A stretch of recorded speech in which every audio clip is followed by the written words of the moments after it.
안녕하세요. 우짜치과 대표원장 김종입니다. 반갑습니다. 안녕하세요. 우짜TV의 김정희 원장입니다. 이렇게 편하게 친구랑 대화한다는 느낌으로 이렇게 촬영하고 싶었는데 이때까지 영상들은 짜여진 그런 얘기를 너무 많이 한 것 같아서 제가 갖고 있는 마음속에 그리고 또 머릿속에 있는 이야기를 좀 더 편하게 할 수 있는 계기가 된 것 같아서 되게 좋습니다. 임플란트가 사실은 고가의 진료 중에 하나입니다. 다른 데 돈 들어갈 때도 많은데 치과에 이렇게 거금을 들여야 된다는 사실이 좀 부담으로 다가오니까 아무래도 뭐 임플란트를 잘하는 이런 것도 보지만 그만큼 임플란트 비용이 조금 부담스럽지 않은 곳을 찾아가시려는 경향이 있지 않나 생각합니다. 임플란트는 사실 대부분의 분들에게는 비보험입니다. 우리가 이가 빠지거나 보통 염증이 있거나 그럴 때 고철적으로 새롭게 우리 이를 새로 만드는 게 임플란트잖아요. 근데 건강보험 항목으로 만 65세 이상 분들에게 한해서 2개까지는 나라에서 지금 보장을 해주고 있습니다. 건강보험으로. 물론 공짜는 아니고요. 자기 부담금이 좀 들어가긴 합니다. 건강보험 임플란트라고 하면 되게 저렴하게 하는 건가, 회사를 좀 이상한 데를 쓰는 건가 이런 생각을 갖고 있는데 그건 절대 아니고요. 법적으로 정해진 상한선에서 비보험 임플란트와 동일한 과정으로 가장 좋은 걸 해드리려고 하고 있습니다. 중요한 거는 내 이 구강 안에 치아가 하나라도 있어야 저희가 임플란트가 보험이 돼요. 치아가 하나도 없으면 보험 혜택이 없거든요. 뭐 예를 들어서 위턱에 임플란트 하는데 그러면 이 위턱에 치아가 최소 하나 있어야 됐고 아래턱에 임플란트를 한다. 그럼 아래턱에 내 치아가 하나라도 있어야 건강보험이 적용이 된다고 보시면 됩니다. 임플란트를 건강보험이 적용되는 거는 2가지만 기억하시면 될 것 같아요. 첫 번째는 가장 중요한 거겠죠. 나라에서 이제 만 65세 이상 분들이라는 기준을 정했고요. 그래서 만 65세 이상이면 첫 번째 조건이 되는 겁니다. 두 번째는 이가 하나도 없이 틀니를 하시고 있는 분들 임플란트를 보험 적용할 수가 없어요. 그 말인 즉슨 내가 이가 아무리 안 좋더라도 치아가 하나만 있잖아요. 그러면 건강보험 다 받으실 수 있는 거예요. 이런 조건만 만족하시면 되니까 알고 진행하셨으면 좋겠습니다. 2가지 조건만 만족하면 임플란트를 보험으로 적용받을 수 있다고 말씀드렸죠. 하지만 가끔씩은 이가 하나도 없고 이런 분들은 그러면 나는 어떻게 임플란트를 하나 안 해주냐 이렇게 생각하실 수 있잖아요. 근데 이거는 제가 다음번에 또 다룰 수 있는 내용 중에 하나겠지만 이런 경우에는 또 나라에서 위아래 전체 틀니를 지원해주고 있는 부분이 있습니다. 그래서 이런 부분은 다음번에 기회가 된다면 더 자세하게 한번 설명드리도록 하겠습니다. 오늘은 임플란트가 보험이 될까? 라는 생각을 하셨던 분들에게 좀 도움이 되는 얘기를 좀 찍었던 것 같아요. 충분히 부담 없이 접근할 수 있는 부분이 있으니까요. 이번 영상을 통해 많이 알아가셨으면 좋겠고 또 사람마다 입안 환경도 너무 다르고 여러 가지 상황이 있기 때문에 궁금한 점 있으면 치과에 내원하셔서 전문의한테 진료를 받으시고 해결하셨으면 좋겠습니다. 지금까지 우짜치과 대표원장 김정희였습니다. 또 다음에 뵙겠습니다. 오늘 영상도 시청해주셔서 감사합니다.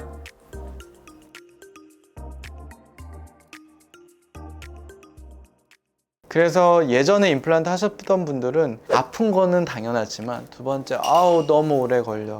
그러면 짧게는 6개월, 길게는 1년 동안 내가 이가 없는 거예요. 당연히 PD님 이런 질문 하실 거라 생각해서 미리 말씀드리지만 발치후 임플란트에서 이게 똑바로 쓸 수 있느냐? 저는 다 발치후 즉시 임플란트만 합니다. 안녕하세요. 우짜치과 대표원장 김정입니다. 오늘은 이제 발치를 하고 나서 신입 임플란트도 있고 일반 임플란트도 있는데 차이점에 대해서 뭐 설명 한번 부탁드릴게요. 임플란트는 이가 없는 공간에 뿌리부터 심고 머리를 만들어서 치아 없는 부분을 대체하는 게 바로 임플란트거든요. 근데 이 임플란트를 예전에는 이를 뽑고 나서 3개월에서 6개월 동안 기다려서 잇몸도 아물고 뼈도 아물고 그 다음에 임플란트를 심는 것이 일반적인 임플란트의 프로토콜이었어요. 그러면 짧게는 6개월, 길게는 1년 동안 내가 이가 없는 거예요. 정말 이가 하나만 없어도 거기로 음식물 계속 들어가고 씹는 것도 불편하고 그래서 예전에 임플란트 하셨던 분들은 힘들었다라고 얘기하셨던 분들이 아픈 거는 당연하지만 두 번째 아우 너무 오래 걸려 치과 너무 자주 와 이런 거를 너무 얘기를 하세요. 이런 걸 어떻게 좀 해결할 수 있을까에 대한 부분으로 나온 게 발치후 즉시 임플란트인데 이건 뭐냐면요 이를 뽑는 날 그 위에다가 저희가 임플란트를 심는 겁니다. 그러니까 기다리는 기간 없이 이 뽑고 그날 임플란트를 심는 거죠. 솔직히 이게 예전에는 굉장히 도전적인 거였어요.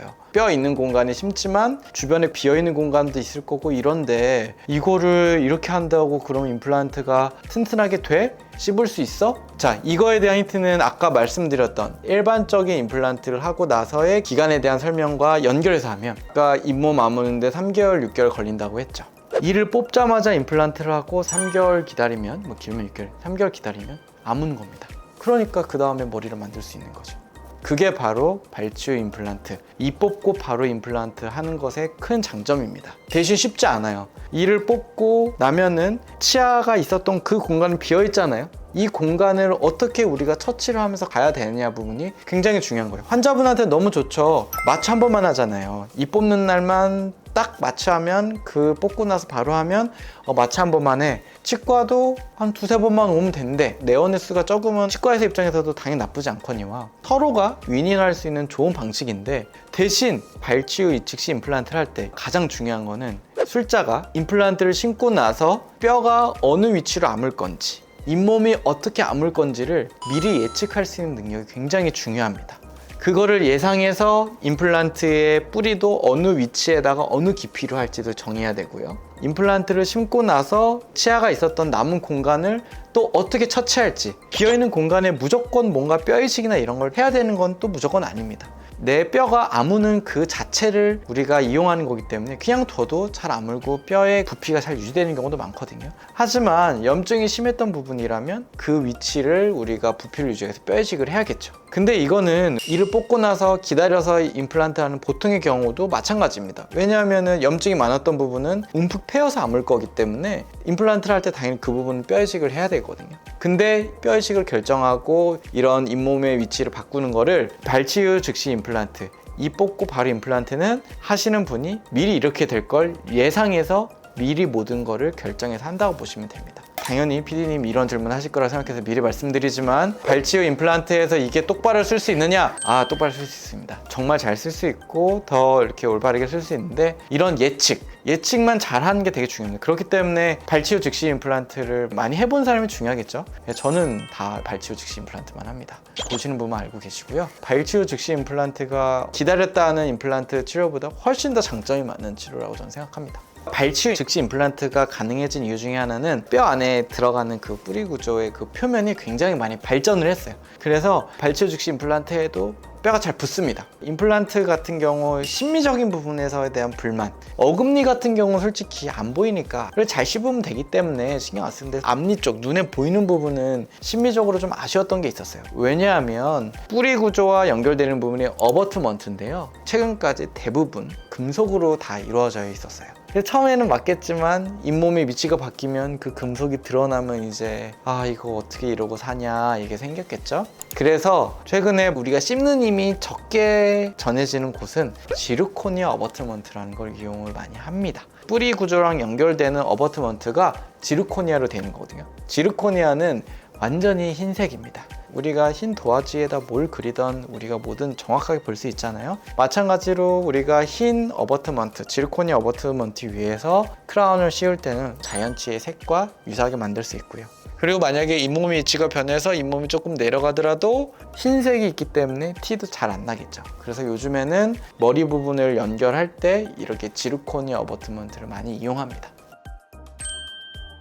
오늘은 일반적인 임플란트의 경우와 이를 뽑고 바로 씹는 발치유 즉시 임플란트에서 알아봤는데요. 제가 이렇게 장담컨대 말씀드리는 경우가 많이 없었는데 99% 이상의 케이스에서 발치유 즉시 임플란트를 다 할 수 있습니다. 결과도 훨씬 좋고 이가 없는 기간도 짧고 모든 경우에 있어서 장점이 있는 치료니까요. 이 뽑을 때 마취 한 번만 하시고 짧은 기간 내에 잘 씹으실 수 있으셨으면 좋겠습니다. 오늘 내용도 도움되시길 바래요. 안녕.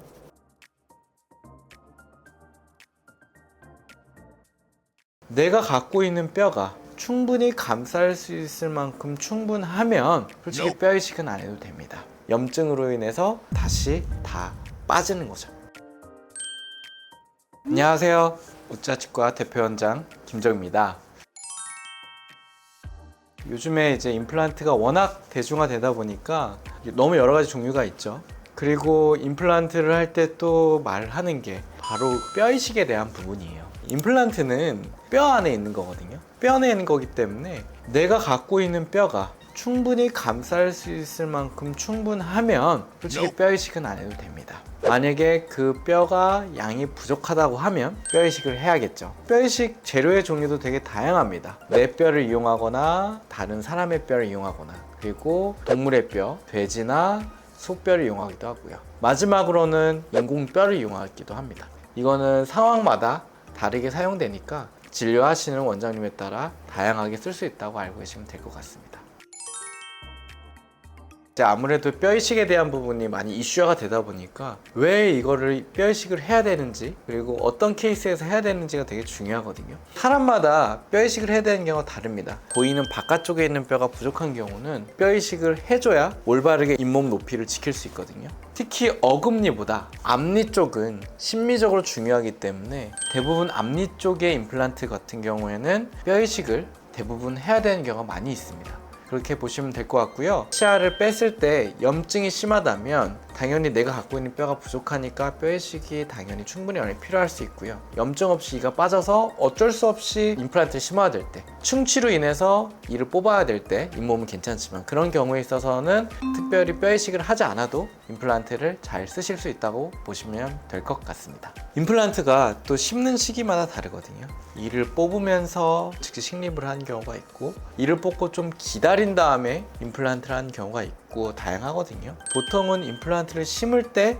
동시에 같이 뼈 이식을 하는 경우가 대부분입니다. 근데 가끔씩 이를 뽑고 나서 먼저 뼈 이식을 한 경우가 있는데요. 뼈가 너무 흡수가 되고 쪼그라들어서 나중에 임플란트 수술할 때 조금 제한사항이 있을 것 같은 경우에서는 이를 뽑으면서 같이 뼈 이식을 하고 그게 한 3개월에서 6개월 아문 다음에 임플란트 식립을 하는 경우도 있다고 보시면 될 것 같습니다. 솔직히 뼈 이식 자체가 어떤 큰 통증이나 붓기를 유발하는 건 아니고요. 하나의 수술 과정이잖아요. 수술 과정이니까 그 수술을 좀 더 쉽고 빠르게 정확하게 하면 덜 아프게 되는 거고요. 아무래도 뼈 이식의 양이 많으면 잇몸이 많이 좀 늘어나겠죠. 잇몸이 늘어나면 잇몸에 또 상처를 주고 외상을 주는 거기 때문에 조금 통증은 있을 겁니다. 하지만 뭐 통증 조절을 잘 한다면, 그리고 붓기 조절 잘 한다면 크게 불편한 점은 없을 거고요. 뼈 이식이 그럼 얼마나 유지가 될 거냐, 이 부분이 되게 중요한데, 왜 우리가 뼈 이식한 거예요? 뼈가 흡수되기 때문이죠. 그럼 우리가 이식한 뼈도 흡수가 안 되리란 보장이 없잖아요. 그렇기 때문에 이 재료를 되게 잘 써야 되는데, 임플란트 주변의 뼈는 내 뼈나 다른 사람의 뼈를 사용해서 임플란트 표면과 잘 붙는 위치에다 두고요. 좀 더 흡수가 잘 안 되는 동물의 뼈나 합성으로 만든 뼈를 마지막에 쓰게 되면 아무래도 그런 뼈들 같은 경우는 흡수율이 떨어지거든요. 그렇기 때문에 최대한 그 부피를 유지할 수 있게 됩니다. 뼈 이식을 한 게 얼마나 유지가 되느냐에 대한 부분은 참 말씀드리기 어렵지만, 뼈 이식 수술을 잘 한다고 하면 임플란트가 있는 한 거의 대부분 잘 유지된다고 보시면 될 것 같습니다. 가장 좋은 거는 이를 뽑았을 때 뼈 이식을 하는 게 좋긴 합니다. 주변 혈관들이 많이 이렇게 피도 나오고 하면서 잘 아물 수 있는 환경이 되기 때문에 보통은 이를 뽑으면서 같이 뼈 이식을 하는 경우가 많이 있고요. 그렇지 않은 발치 후 즉시로 임플란트 심을 때도 그렇게 임플란트를 심고 그 위에다가 뼈 이식을 동시에 한다고 보시면 될 것 같습니다. 사실 시술 시간은요, 케이스마다 다릅니다. 간단하고 빠르게 끝낼 수 있는 게 의사나 환자를 위해서 가장 좋은 길입니다. 정말 어려운 케이스 같은 경우에는 힘들게 하는 경우도 있을 수밖에 없거든요. 근데 이제 임플란트를 보통 받는 분들은 고령의 분들도 많고 전신질환도 있는 분들이 많기 때문에 저희가 시술 시간 같은 경우에는 가장 최소화하려고 하고, 수술 방법도 부담 없는 쉬운 방법으로 하려고 합니다. 그래서 보통은 시술 시간은 30분 넘지 않도록 하고 있고요. 물론 임플란트 개수가 많아지면 좀 걸릴 수 있겠지만 보통은 한 10분, 15분 정도면 한두 개 정도, 두세 개 정도 임플란트 수술 시간은 끝난다고 보시면 될 것 같습니다. 그리고 이제 뼈 이식에 대한 부작용이 좀 있는데요. 가장 좋은 거는 내 뼈라고 했죠. 내 뼈는 문제는 뭐예요? 좋긴 하지만 흡수가 많이 됩니다. 그래서 우리가 아무래도 외부 뼈를 좀 사용하게 되는데, 여기에 염증이 생기는 거죠. 내 몸에 아닌 거를 넣는 거니까. 물론 저희가 취급하는 뼈들은 이미 다 저희가 많은 처리가 돼 있고 또 나라에서 확인을 받은 재료들이기 때문에 대부분의 경우는 그런 염증이나 거기 안에서 생착이 잘 안 되거나 그런 부분은 많이 없는데, 되는데요. 아무래도 좀 몸의 컨디션이 안 좋거나 뼈 상태가 안 좋거나 그런 분들 같은 경우에는 새로 넣은 뼈들이 잘 붙지 못하는 경우가 분명히 생기는 경우가 있습니다. 그래서 환자분의 그 뼈 상태, 전신 컨디션 이런 걸 고려해서 어떤 재료의 뼈를 사용할지, 양은 어떻게 할지 이런 거를 잘 고려해야 됩니다. 그래서 가장 큰 부작용은 뼈 이식으로 인한 염증으로 인해서 다시 다 빠지는 거죠. 그래서 그 부분을 조심스럽게 잘 계획을 세워서 진행하는 게 중요합니다. 그리고 세균이 더 이상 번식하지 않아서 염증이 생기지 않게 하기 위해서 항생제 그리고 통증을 조절하는 진통제 같은 걸 먹어야 되는데요. 사람마다 받아들이는 감수성이 다르거든요. 다양한 항생제의 분류가 있지만 보통 이 페니실린 계열 항생제에 알러지가 있는 경우가 꽤 있으세요. 이제 연세 있으신 분들 같은 경우는 치과 일 말고도 다른 일로 인해서 치료를 받게 되면 항생제는 한 번씩 드셔보셨을 거고 그로 인해서 문제가 생겼을 경우도 있었을 거거든요. 임플란트 수술을 위해서 내원하셨을 때는 어떤 항생제를 먹었을 때 문제가 되는지를 알고 계시다면 그대로 알려주시면 저희가 그거를 피해서 다른 대체할 수 있는 항생제를 처방해 드리거든요. 진통제도 마찬가지입니다. 엔세이드라고 하거든요. 엔세이드 항생제에 대한 알러지가 있으신 분들도 꽤 많거든요. 그런 경우도 꼭 얘기를 해주셔야 저희가 대체할 수 있는 타이레놀 같은 아세트아미노핀 계열 진통제를 바꿔드릴 수 있으니까요. 다양한 약을 먹어보셨고 그로 인해서 문제가 있었던 부분이 있다면 저에게 다 얘기해 주시면 저희가 다 대처할 수 있는 방안이 있으니까 그런 부분은 꼭 저희한테 얘기해 주시면 감사하겠습니다. 자, 오늘은 뼈 이식 임플란트 그리고 임플란트에 대한 전체적인 제가 말씀을 드렸는데요. 임플란트가 아무래도 요즘 대중화되다 보니까 비용적인 부분 이런 거에 많이 포커스가 되는 것 같은데요. 임플란트도 어떻게 보면 우리 몸에 들어가는 거기 때문에 신중하게 해야 되고 과정도 하나하나 잘 지켜서 확인하고 하셔야 될 것 같습니다. 오늘도 임플란트 컨텐츠 봐주셔서 감사하고요. 더 좋은 내용으로 찾아뵙겠습니다. 나중에 또 뵐게요. 안녕.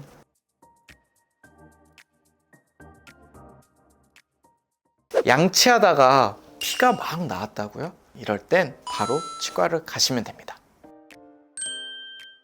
안녕하세요. 우짜치과 대표원장 김종입니다. 오늘은 잇몸 건강에 대해서 좀 알아볼 거예요. 잇몸 건강을 지키기 위해서 치과에서 하는 여러 가지 시술들이 있는데요. 우리가 대표적으로 아는 거는 스케일링, 그리고 잇몸 치료라고 들어보셨을 거예요. 그 다음에 세 번째, 잇몸 수술. 이렇게 세 가지가 있다고 생각되는데요. 이 세 가지를 나누는 기준은 치과에서 쓰는 기구가 어디까지 들어가느냐의 차이라고 보시면 될 것 같습니다. 스케일링은 초음파로 막 수없이 내 치아를 막 치는 느낌, 그 안 좋은 느낌 있잖아요. 그런 초음파 기구를 하는 거는 참고 사진을 보여드리겠지만 치아는 치아를 감싸는 잇몸 뼈가 있고 그 위에 잇몸이 있는 거거든요. 그 잇몸도 기구가 어느 정도 들어갈 수 있는 1, 2mm 공간이 있고 그 밑에는 단단하게 치아랑 잇몸뼈에 붙어 있어요. 치아와 잇몸이 붙어 있는 데서 살짝 움직이는 그 살짝 움직이는 데까지 들어갈 수 있는 게 바로 스케일링입니다. 한마디로 눈에 보이는 치석 그리고 뭐 치태 이런 것들을 제거하는 게 바로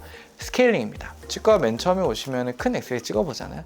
큰 엑스레이 찍어봐도 어느 정도 다 알 수 있습니다. 특히 뭐 젊은 분들이나 원래부터 잇몸에 큰 문제가 없던 분들은 6개월이나 1년에 한 번씩 스케일링만 받아도 큰 문제가 없습니다. 근데 세월이 흘러가고 잇몸이 좀 내려가고 조금씩 잇몸 뼈도 녹고 하잖아요. 그러면 치석과 치태들이 안쪽으로 많이 침투하게 됩니다. 겉에 거는 깨끗해지는데 안쪽에 있는 거는 우리 스케일링 기구로는 들어가지 못하니 그 잇몸에서도 잇몸 아래쪽 치석과 치태를 제거하는 게 바로 잇몸 치료입니다. 당연히 그냥 하면 아프겠죠. 그래서 마취를 합니다. 조금 마취를 하고요. 잇몸 안쪽으로 쭉 기구를 넣어서 긁어내는 겁니다. 돌캐듯이 뭐라고 해요? 거기까지가 잇몸 치료입니다. 여기까지는 하는 게 좋아요. 물론 잇몸 안으로 기구가 들어갔는데 어떻게 안 아프겠습니까? 그래도 내 치아 건강, 잇몸 건강을 챙기려면 해야 하는 게 좋아요. 그리고 모든 지금 말씀드리는 잇몸에 관한 시술은 나라에서 다 보험 적용해줍니다. 성인이 되고 나서부터는 스케일링은 항상 한다고 생각하시면 되고 잇몸 치료는 엑스레이 찍었는데 저희 밑에 쪽에 치석이 좀 보여요. 그러면 이제 잇몸 치료를 하는 거죠. 뭐 1년에 한 번씩 엑스레이 찍으면 보이니까요. 그렇게 해서 판단해서 하면 됩니다. 자, 여기까지는 고급진 용어로 잇몸을 째지 않고 가볍게 잇몸에 있는 염증 물질을 제거하는 단계였습니다. 자, 이제부터 수술이라는 단어가 들어갑니다. 잇몸 수술은 뭐냐면요, 치아 머리가 있고 머리 근처에 있는 뿌리는요 생각보다 외형이 단순합니다. 근데 내려가면 어떻게 돼요? 내려가면 뿌리도 여러 개 있고 뿌리 부분까지 잇몸뼈가 내려가면요, 기구로 안 보이는데 긁는다한들 똑바로 될 수가 없습니다. 정확하게 열고 봐야 돼요. 열고 또 금광에서 금깨듯이 또 이렇게 막 긁어내는 겁니다. 전체적으로 잇몸이 안 좋으신 분들보다 치아 한두 개가 그렇게 확 내려가 있는 경우도 있거든요, 잇몸뼈가. 그런 경우 그 부분만 열어서 깨끗하게 잇몸 수술을 하는 거죠. 그러니까 단순합니다. 우리가 기구를 어디까지 넣어서 제거를 하느냐에 따라 스케일링과 잇몸 치료와 잇몸 수술이 나눠진다고 보시면 됩니다. 스케일링 그리고 잇몸 치료만 꾸준히 받아도요, 잇몸 수술까지 갈 일은 별로 없습니다. 뭐 잇몸이 지금 좋은지 나쁜지 어떻게 하냐, 치과 꼭 가가지고 엑스레이 찍어야 되냐, 그건 아니에요. 양치질 하는데 뭐 어쩌다가 피가 한두 번씩 날 수 있겠죠. 그거는 그럴 수 있다 생각하는데, 양치질 할 때마다 좀 피가 계속 나. 스케일링 꾸준히 받았는데도 잇몸에서 피가 난다. 이유가 뭐겠나요? 스케일링으로 안 되는 부분에 염증이 있다는 뜻이겠죠. 그런 상태에서는 잇몸 치료나 더 나아가 잇몸 수술을 받으셔서 하는 것이 좋다고 생각합니다. 오늘은 잇몸 건강을 지키기 위해서 치과에서 하는 여러 가지 시술에 대해서 3가지 카테고리에 나눠서 설명드렸는데요. 어떻게 보면은 우리가 잇몸을 지키기 위해서 하나씩 나아가는 과정이니까요. 잇몸에 관해선 치과에 오셔서 치료를 잘 받으셨으면 좋겠습니다. 오늘도 시청해주셔서 감사합니다. 또 봬요. 안녕.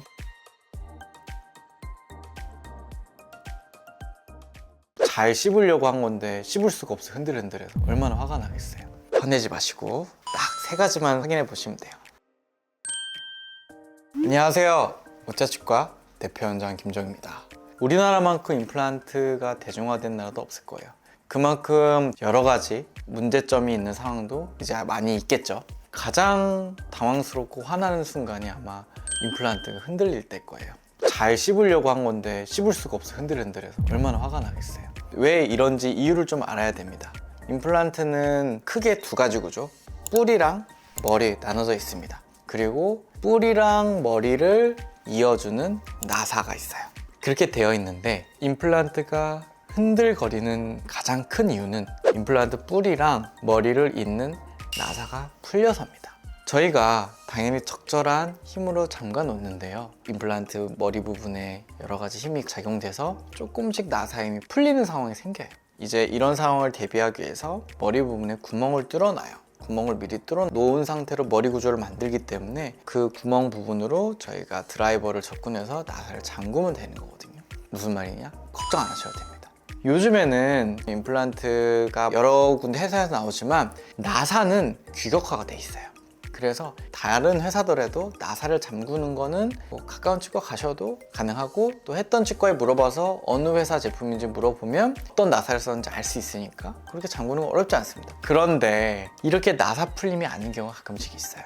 임플란트를 하고 초기에 일어나는 일 중에 하나가 임플란트 뿌리 자체가 뼈와의 결합이 깨졌을 때입니다. 임플란트와 뼈는 단단하게 골 결합이 일어나야지 이제 우리가 잘 쓸 수 있는 건데, 요즘에는 임플란트가 워낙 표면이 좋아져 가지고요, 2달, 3달 만에 바로 머리를 만드는 경우가 많이 있거든요. 그렇다 보니까 가끔씩 임플란트와 뼈의 골 결합이 깨지는 경우가 있어요.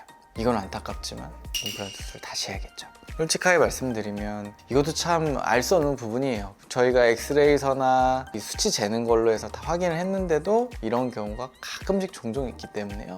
이런 경우는 조금 더 보수적으로 임플란트랑 뼈가 붙는 기간을 좀 오래 두고 하는 게 맞겠죠.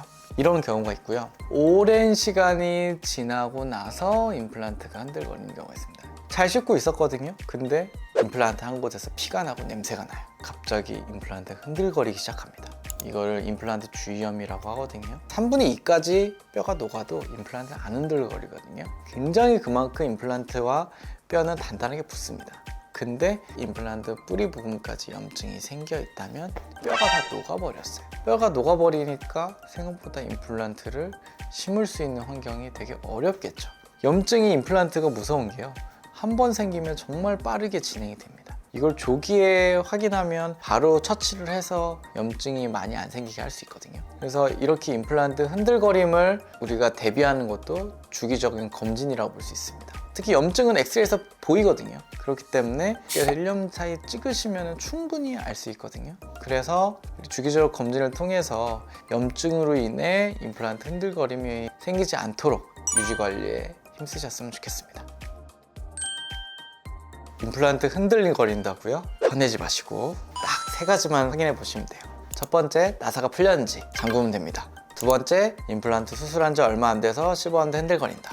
다시 수술하면 됩니다.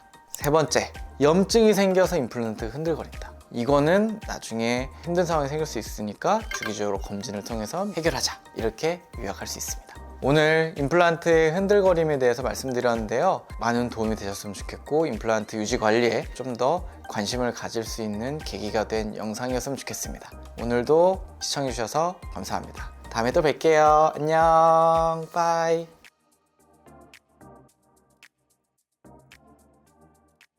평생 쓰게 해드리고 싶지만 모든 게 영원하진 않잖아요.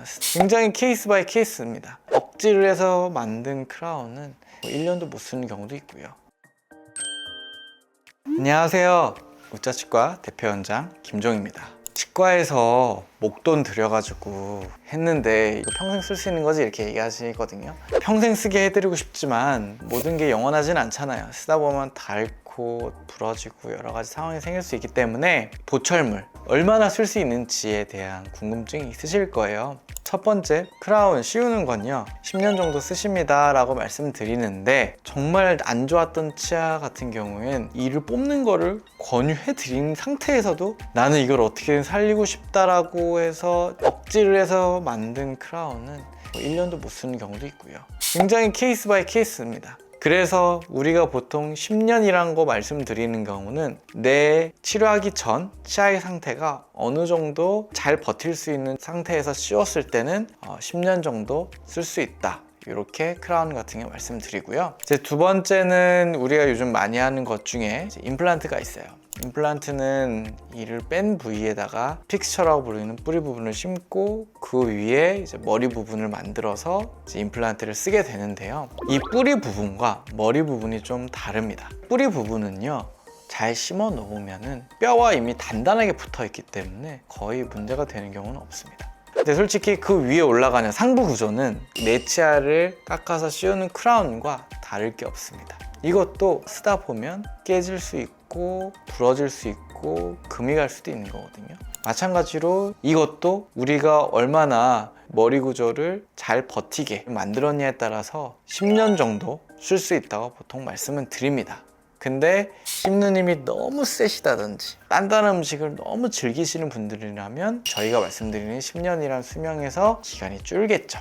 그래서 내가 얼마나 관리를 잘 하고 유지하느냐에 따라 10년을 훌쩍 넘길 수도 있고요. 관리가 부족하다면 10년에 훨씬 못 미치는 기간 동안 쓰게 될 수 있다는 점 알고 계시면 좋을 것 같습니다. 라미네이트도 어쨌든 보철물이잖아요. 그렇죠. 근데 라미네이트는 심미적인 목적으로 하는 거잖아요. 우리가 보이는 게 중요한 것들은 오래 쓰는 것도 중요하지만 보이는 게 중요하기 때문에 내 잇몸의 두께에 따라서 굉장히 차이가 많이 납니다. 잇몸이 두꺼우신 분들은 10년 쓰실 수 있죠. 아쉽지 않게. 근데 정말 잇몸이 얇으신 분들은 내 치아랑 잇몸 경계부에 딱 맞춰서 이쁘게 했더라도 잇몸이 조금 내려가는 순간서부터 이건 심미보철이 아니기 때문에 보기 싫어지는 라미네이트가 되는 거거든요. 그렇게 된다면 수명은 정말 짧을 수도 있는 거겠죠. 그래서 심미보철은 조금 다른 부분으로 좀 생각해야 되지 않을까 생각합니다. 자, 틀니는 어떨까요? 크라운이나 임플란트 이런 거는 잇몸 뼈에 딱 붙어 있는 걸 지지를 다해서 하는 거기 때문에 솔직히 변화가 크지 않습니다. 근데요, 틀니는 잇몸을 딱 지지해서 하는 거잖아요. 그러면 그 힘이 다 잇몸뼈에 가해지기 때문에 잇몸뼈가 조금씩 내려갑니다. 잇몸뼈에 딱 맞춰서 만들었는데 잇몸뼈가 점점 변한다? 그러면 그 틀니는 절대 잘 안 맞게 돼요. 그래서 틀니 안에 있는 잇몸이랑 닿는 부분을 계속 재료를 첨가해서 계속 잘 맞춰주는 과정입니다. 요즘에는 건강보험 틀니가 있잖아요. 7년에 한 번씩 틀니는 다시 맞춰도 보험 적용이 돼요. 그래서 7년 정도 쓰시게 되면 교체를 하는 게 좋다고 말씀드리고 있습니다. 오늘은 우리가 치과 치료를 받았을 때 해 넣은 보철물을 얼마나 쓸 수 있는지에 대해서 말씀을 드렸는데요. 너무 사람마다 다르고 구강 건강 상태나 내가 관리를 어떻게 하냐에 따라 너무 다르기 때문에 딱 잘라서 말씀드리기 어렵지만 유지 관리에 조금만 더 신경을 쓰면 생각보다 오래 쓸 수 있으니까요. 관리를 잘 하시는 거를 첫 번째 목표로 삼고 지내셨으면 좋겠습니다. 오늘 내용도 재밌고 유익하셨길 바랄게요. 또 뵐게요. 안녕.